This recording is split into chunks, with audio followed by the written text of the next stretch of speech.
What is the value of 5.8 decagrams to milligrams? Okay, so to convert this, kailangan kabisado lang natin yung metric system. So ang pagkakasunod-sunod niya, ang una ay kilogram, sumunod ay hectogram, then we have decigram, DAG, then ito yung pinaka-basic, gram. Next is decigram, DG, and then we have centigram, and then last is milligram.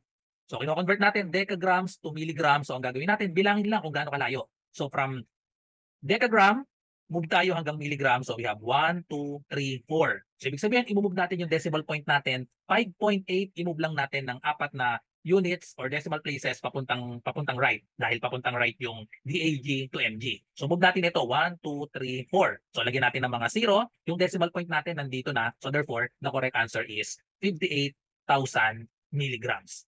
Letter D. Follow for more.